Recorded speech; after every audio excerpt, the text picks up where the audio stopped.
Do it's Camdork. Hello everyone, this is Camdork, and welcome to episode 14 of season 3 of my Buildcraft, where we play Minecraft with the mods Buildcraft, Railcraft, and Forestry. And guys, we're on a train, and we're on the way back to the main base on the train tracks we laid back in, way back in episode 13, which was quite a while ago. I must admit I did not have really much of an opportunity to record between then and now for, well, various reasons. But we'll leave it at that.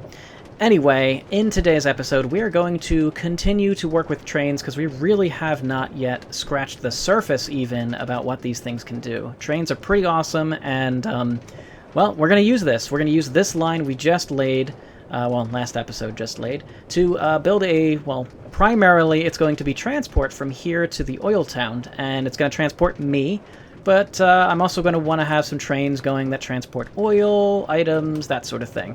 So we're going to have to build some logic into this train track network. Really, it's just going to be one track, but we're going to have to make it smart. And we can do that with railcraft stuff. But before then, we need to actually set up some of the basic stuff. I'll just shut it down, actually. And number one, the basic thing is, well, let's build a train station and see how it can generally operate. And we're going to have to build something that is also a bit smart. I mean, yes, this works. I can just pop out and put a train down and go there. But if you know me, this is not really the way I operate. I like to build something that is kind of intelligent and does something pretty cool.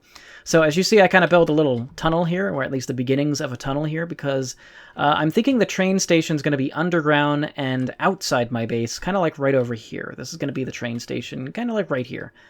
Yeah, I think like right here. In fact, I might actually move that tunnel a bit further in here just so it can kind of go directly into the train station. But, well, we can always worry about that a little later. In this episode, I want to get kind of the logic down and start to learn a bit about how trains work in railcraft. So, well, I'll kind of continue to build stuff here, but we'll probably not have a train station, you know, a nice beautiful building in this episode, but we will have a working train station that has a system that's kind of smart that goes from here to the oil town, and that'll be kind of cool. All right, so I'll, first, before we do anything, I'm going to have to continue to build this out, and then I will also, though, we need to get into a creative world to kind of go over how this is going to work and play around with certain tracks that we maybe have worked with before, maybe have not. I'm not really sure if we did. The lockdown tracks we have, but I don't know if we actually talked too much about them. And they're going to be key for how this train station is going to work. So anyways, let's go. I'll be right back, and we'll talk a bit about how this is going to work. So let's talk about our train station and how it's going to work, and I have a piece of track here in this creative world that will help me do just that. However, before we get into that, we need to talk about one particular track that we've used before but have not talked about, and that is this. It's called a locking track. Now, we have used this before. It's been very useful to stop our train so that it can load and unload liquids in the main world, but we never really talked about how it works. We just kind of used it, and that's that. So we need to know how it works here for this because it's going to be integral for building the train station. So I'll just place a minecart down right here, and if you right-click on a minecart with a crowbar, it actually pushes it in that direction, which is very, very useful, I must say. So we notice right away that if I push it over the locking track, the minecart stops and cannot be pushed any further. So if I right-click, it cannot be pushed because it is locked in place, hence the name locking track. So, if we give this redstone, and right now I want you to fix your eyes upon the track below the minecart and try to just note what color that is, and note how it changes color to indicate that it's powered. When we unpower, it remains powered, and at this point, the track is unlocked, and we can move it. And once it gets moved off of the track resumes its normal unpowered state, and once again it will lock any cart that goes above it. So that's the locking track, right? Well, not quite. It's one part of the locking track, but it actually has various modes that it can operate in. So if we right click on this with the crowbar, we can see there's a train lockdown mode where we were just in lockdown mode. This is train lockdown mode. That's a holding mode, a train holding mode, a boarding mode, a different boarding mode, and 2 other train boarding modes. So the default lockdown mode was what you just saw. What about the holding mode? And so we're going to talk about holding and then the boarding, and then we'll talk about how that's different for train modes of all of those. But the holding mode is very different from the lockdown mode because, well, you'll see in just a moment. Now, it still stops the cart. In fact, all of these modes stop the cart when the carts go over them. The difference is what happens when it gets powered with redstone. And, well, it's pretty apparent. What happens? It gets pushed in that direction. What about if this same minecart approaches from this direction? So again, it stops when it goes over the locking track that is in holding mode. And when we power it, it powers in the same direction it was traveling when it enters the cart. So that is holding mode. It'll boost the cart in the direction that it was traveling in. And now you can probably guess what boarding mode does. It kind of looks like an arrow that's pointed this way, so that should kind of cue you into what actually it does. So again, just like every other mode, it stops the cart going over it, and when you power it with redstone, it boosts it in that direction, because that's the direction of the arrow, which means that when you push it in this way, we would expect it to be boosted again in the direction of the arrow. And that is the case. Okay, cool. So that is boarding mode. Now, we've talked about lockdown mode, I should say, which is the default, holding mode, and boarding mode, which boosts the cart after this track is powered. What about the train modes of all of these? So if I right-click, I'm going to get a train mode, train boarding mode. Again, boarding mode means it's pushed in this direction because that's the direction of the arrow. Train mode, however, well, let's see what happens when we do a train mode. For that, we're going to first compare to what happens when we do normal old boarding mode right here. So I'll put a train across it now, and we'll see the difference between just normal one cart and a train.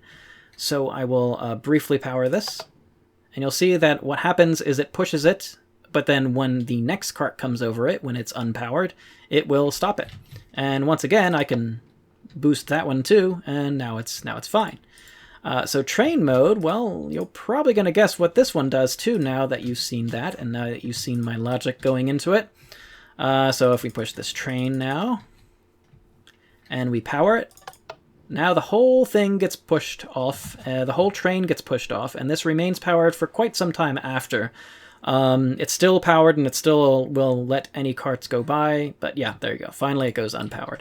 It takes a while, but there we go. So that's the lockdown track, or the locking track, I should say, which we normally operate in lockdown mode so far in the main world. We are going to be operating it in, well, either holding or boarding mode for our train station. So how is our train station going to work? Well, these two loops represent the two stations, and very briefly, we're going to say that if I'm coming into this station, so I'll make a train, because why not? Because we're going to use trains. So the cart will come into the station. It'll go into, on one side will be the arrival side. It will stop. I will get out, and then the train will proceed to go to the other side so that it can be waiting for me when I depart. So during this time, it'll probably be the time when it gets refueled and gets more water, because we're going to use steam locomotives. And then it'll sit here and wait for me until I want to come back.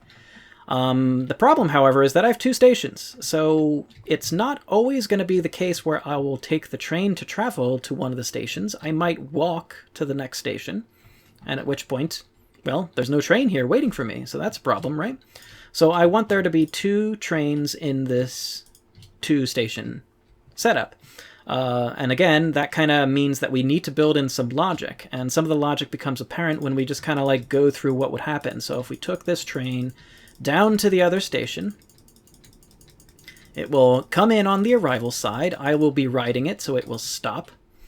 I will get off, and then the trains will have to sort of rotate around. And what will first have to happen is this one will have to move. This one will have to move out of the way so that this one can go move and get refueled, and then come back and sit and wait for departure. And then we'll have to build in some logic to do just that. And we will also have to build in some other logic here, which is to say that this will be an empty train, and the empty train will have to sort of come into the arrival and say, I'm empty, so there's no need for me to be here, so let me continue onward into the departure side and sit there and wait. Okay, so we need to build in that logic with our train station, and let's go to the main world and do just that. Okay, so we'll be right back. We're going to use some redstone and some, just logical thinking to build this train station. So it may not look like much, but what's in front of me now is the beginnings of our main station platform. Yeah, it'll get a building and whatnot, but this is where it's going to be, and this is going to be generally how it's going to work, and the goal of today is going to get this thing just kind of working. And it'll work just like I was mentioning, so the train's going to come in, and this is going to be the arrival zone, and we'll need to set that up, and this kind of area is going to be where the trains will get refueled and whatnot. We're not going to worry about that in this episode, but, bear in mind it will happen. And this side will be departure zone. Now, I want you guys to bear in mind that there is... Oh, and down here is my electronic stuff that we're going to be doing. But I want you guys to bear in mind that there are a few different ways of doing this, and you can use signaling and routing, kind of. I'm not going to do that, though, in this episode anyways. Maybe we'll change it to that way later on, but this is going to be just perfectly elegant and working quite fine. So we'll get things started. So let's go ahead and set up our station area. So we're going to need an arrival zone. So it's going to be right here where this dirt block is. I'm going to put a locking track, just like we learned about, and I'm going to set it to the train boarding mode. Oops. What? Hold on. Boarding mode. There it is. Train boarding mode. It's going to push it in that direction. And then the departure track, where a train is going to be ready and waiting for departure, is going to be right here. And this is also going to be set to train boarding mode so that I can push a train. When this is powered, it'll push the train in this general direction. All right, so that's the kind of the super basics. One important feature is that we're going to be using steam locomotives, of course, in this main world, which use fuel, and I want to be careful not to use fuel, just willy-nilly. I have to use it in a smart manner, so I'm going to want to shut down my train so that it doesn't waste fuel. And in order to do that, we're going to actually, I would say, let's see, maybe actually right here, we're going to set the train to, we're going to put one of these locomotive tracks and set it to stop the train, so right before it comes into this lockdown track. And likewise, so that means there's no fuel in this part of the train loop here, the station loop, but after the train gets released from this departure area, of course we need to start the train up again, so I'll put right across from it, just basically right across from it. We're going to put this locomotive track, which is already set to start. Now, bear in mind, we do have to power these things. I can do it right from the side, but that's kind of ugly. I'm going to try to do it from underneath, if at all possible, but I'll do that, later. It's not vital right now. The way in which, of course, we're going to move the trains around over here becomes a problem because their trains are not going to be, the locomotives are going to be stopped. We are going to use what's called control tracks. You have seen them before. I have used them before, but they basically work to give the train a gentle nudge in the direction that the control track is placed. So they'll be enough to get it here, and then after that, we're going to need to set a control track somewhere else here, etc. Probably actually right here, because there's something special going right here, and you'll see that in a second. Anyways, now what... So the first kind of logic that we need to build in here with redstone is going to be how to handle the train as it's coming into the station.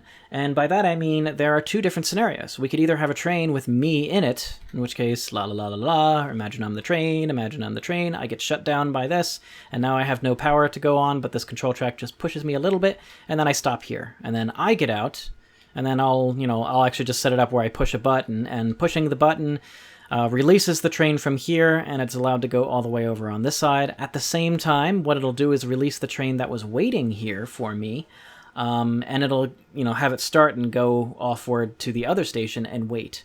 Now, once it gets to the other station, that's where the second possibility comes into play, which is that the train could be traveling here without me.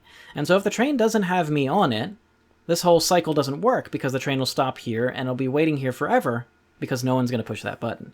So I need the button automatically pushed effectively. I need this train to not stop here when it is empty. So in order to do that, we have to detect when this train is empty. And luckily, Railcraft has something nifty called detectors, and you can have them for various things. In this case, this is a empty detector, which detects empty minecarts. And it's kind of pretty cool how these things work, because they have a little, if you notice, they have a little doodad right here on one side only. That is the energy output side, so if you have that side and a redstone coming out, it will only power that side if the condition is true. And it checks kind of next to itself whether there's a empty minecart in the space next to it. So if I scoot this minecart along, there we go. Okay, you see that it's detecting there's an empty minecart, but only outputting redstone to one side. It's not powering this one, it's not powering this one. So that's actually really useful the way it works, and we're going to use that to detect when we have an empty minecart. Pretty simple. All that it takes is, we'll just maybe take right here, and I'm going to set this to be just right below the minecart. There we go. It's facing downward, and we'll put give ourselves a little that, right? And when well, after we place a track on top of it, when the empty minecart comes, this will be powered. And likewise, we want to identify where our lockdown track is, which is going to be right above this piece of dirt. So let's go to see that piece of dirt. Hello, piece of dirt. I think it's you. I think so. And we're going to control this by controlling the torch underneath that I'm going to place right on top. So that torch should have powered the lockdown track, and it has. So right now the lockdown track is powered, which means it can release a cart on top of it. It will actually act to kind of boost a cart on top of it. We want that to be true if the empty minecart comes and travels over this. So all we need to do, of course, is just kind of hook up the two together, right? So done, right? That's pretty done. But you're gonna notice there's a problem, right? Because right now the lockdown track is on, and it actually should be in the default position of off. So that's pretty easy. At least I'll just do it this way. I'm just gonna put in a not gate, which just reverses the signal. So there you go. So instead, it's gonna be by default off, and then when the empty minecart comes and goes over, come on, I want to conserve my crowbar power. Oop. And I'll just keep on hitting it. There we go. Stop. Okay. And now, once the empty minecart is traveling over top of that rail, now you'll notice this is on because, of course, they're hooked up together. Pretty simple stuff, right? This is simple redstone. And this whole redstone is not that difficult in this train station, actually. We do have to think about something a little more complex than just what we've built, because what happens when the minecart comes off of this detector? Well, now this thing is off, and that's not what we want. We want it to stay on until the train comes on it, so it can be boosted off of it. So how do we make the signal kind of stay on? And we're going to use one of my very favorite circuits that is the most favorite circuit ever, and that is called the RS NOR latch. If you have watched any of episodes where I do redstone, I effectively make this circuit probably the most out of any other circuit in Minecraft. So I'm just going to put an RS NOR like right here, I think. It should be, yeah, that should be fine. So it's pretty easy to make. I like this one. There's a few different designs, of course, but this is the general idea. And there you go. So that's the RS NOR latch. When one side gets power, that whole side stays on.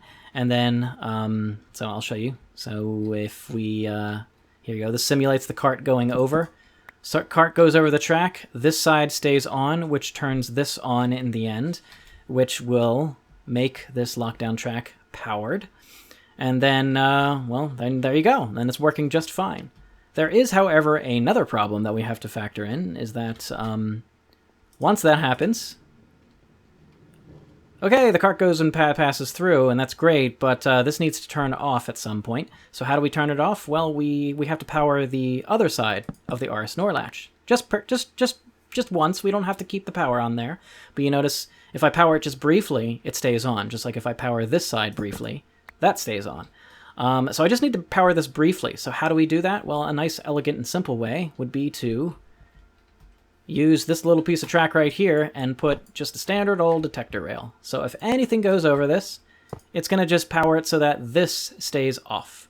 And that's perfectly fine even if I'm on there, because it's just gonna, the train has already passed over that lockdown track.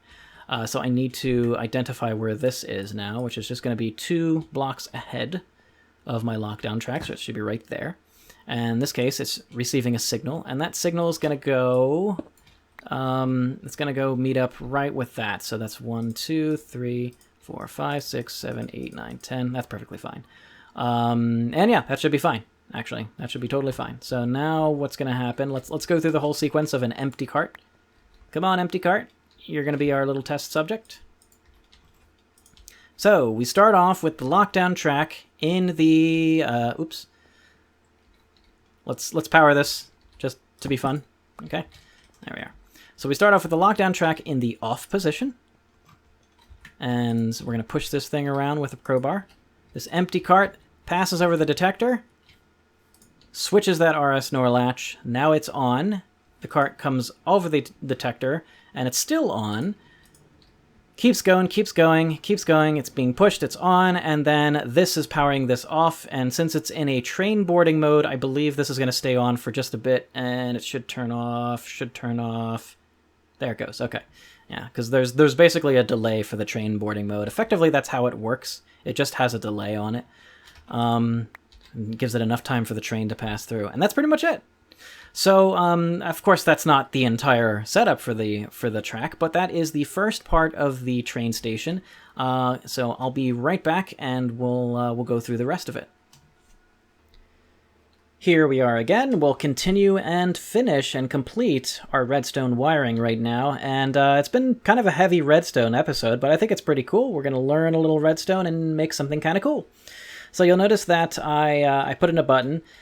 This is going to be the button, meaning the button that I push to that when I enter into the station and stop here and get off the train, I'm going to push this button, which is going to do 2 things. It's going to send the train here to the other side, stopping over for refuel. It will also send this train over to the other station to be ready for me to grab it when I need to.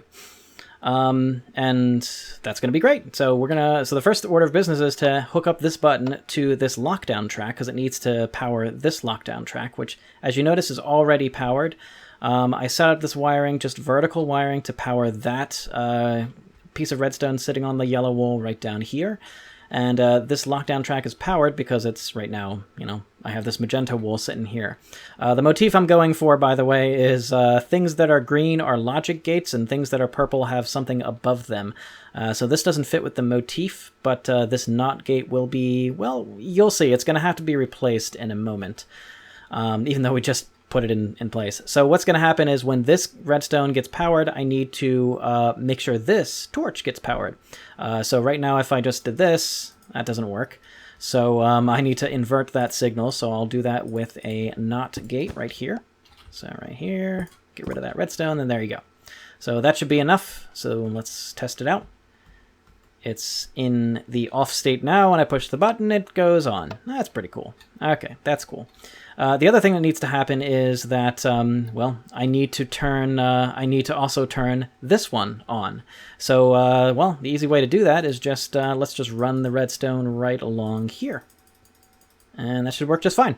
So there you go. Because when this gets powered by either this guy or this guy, this torch will shut off, and this torch will turn on, therefore powering the lockdown track on that side.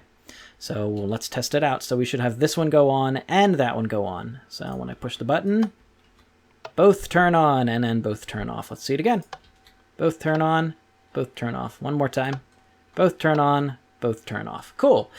But there is kind of a problem that might develop, and that is it's very conceivable that on my journey, I might get off the train. And the train might continue without me, whether, well, it'll be by my oops, I just hit the shift key by accident, or because I just want to get off the train. So in that case, an empty train will come down here, will be entering into the station and come to the arrival zone, and normally we want it to be pushed away, but don't forget that if I'm not at the station, there should be an empty cart just waiting here. So that means there'll be the situation where the empty cart could come here, trigger this lockdown track, and then would keep on going and crash into this cart. which we don't want to have happen. It'll just like, they'll just bump into each other, but it's going to screw things up. So what we want to have happen is this lockdown track right here should only be powered if there is an empty cart, if I push the button, and also, very importantly, only if it's clear here in this lockdown track. There's no train right here. So we can get around that by detecting when a train is here, and then when a train is here, we'll make it so that this lockdown track right here cannot be in the on state, if there is a train here. So we'll just set it up like this. So actually what I'll do now is I'll place a minecart here just so we can detect where this thing is easily. Come on. That's okay. I think it's good. So I'll put I think it's right here. Yep, there we go. So it'll be on when there's a cart there. So when there's a cart there, that will be on. It means this torch will be off. So I want the case when this torch is on, meaning that there's a cart, meaning that there is no cart there. So normally in the case when there is no cart there, this torch will be on. So when this torch is on and let's just say this line is powered, or this line is powered, then we can, supply power to this torch right here. So we'll get rid of this. That's why reason why I'm getting rid of this NOT gate, and that's why I didn't want to replace it right away. And we're going to put in an AND gate right here, because the AND gate will have, if two things are true, two things must be true, and if that's the case, it'll output a signal. So we'll put the AND gate like right here. Let's make it easy. There's the AND gate. So the AND gate works basically if this redstone, the only way this, which is the output, is torch is powered, is if this redstone is off. And the only way this redstone is off is if that torch and that torch are off. And the only way that happens is, of course, let me just scoot this around, is if this line is getting power. And remember, this line is getting power when there's no cart. So it's like a no cart thing. And also this line can get power. And this line gets power by, well, it's going to get power through this RS NOR. Or it's going to get it through the button. So either one would be fine. What I want to have happen is I don't want the status of this RS NOR to affect anything like this lockdown track. So I can use, we can use some repeaters to make this so that it's basically a one-way flow. So I only want the power to flow this way into here, and I don't want it to flow back and change this RS NOR latch every time we push that button. So I'll do that too. So that way the power can only flow this way through that redstone and this way through that redstone. Cool? All right, so this should work just fine. We just need to hook up this output. But unfortunately, you might notice something. This torch is on by default, and we want it to be off by default. So in order to make it off by default, we have to invert this signal. That's not too bad to do. We'll use yellow here. Why not? Just because it's another thing. And right here, this is effectively... yeah, okay. So the only thing that's going to power this is this torch. So this should work okay. Right there, and a torch at the bottom. That should do it, because we basically inverted that torch.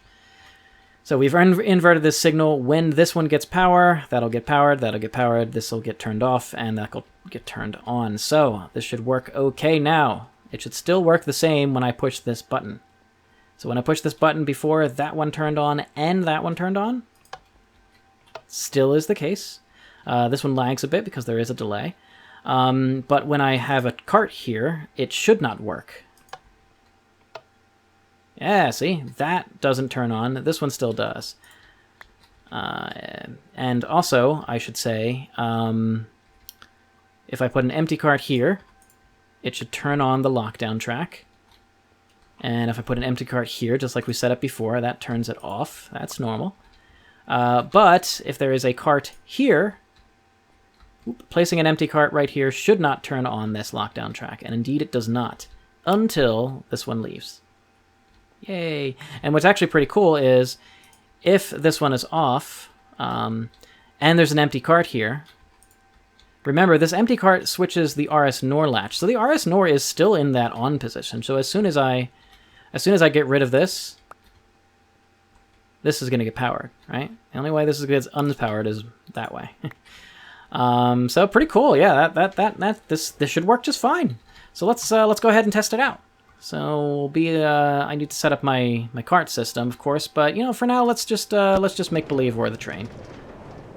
This will kind of work okay. So we're the train. It's a player in here. I'm here. I get out, and I push the thing.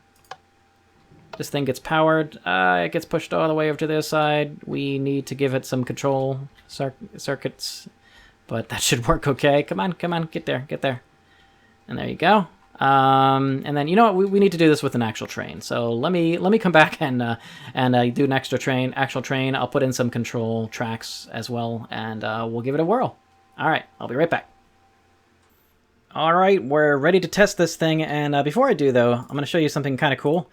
You can actually paint these locomotives in Railcraft, so we're going to have our locomotive be blue and light gray, and we can have the other one be a different color, but for now the other one's just the normal gray color.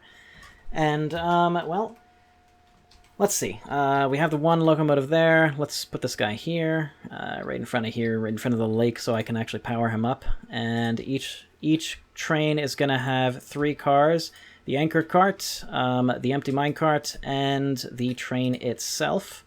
And let's turn that guy around and fill him up, as well as make sure that I give him... I don't need him totally full. That should be plenty. And let's put him in idle mode, and so I don't have to run after him just in case he gets away, in case we have a runaway train.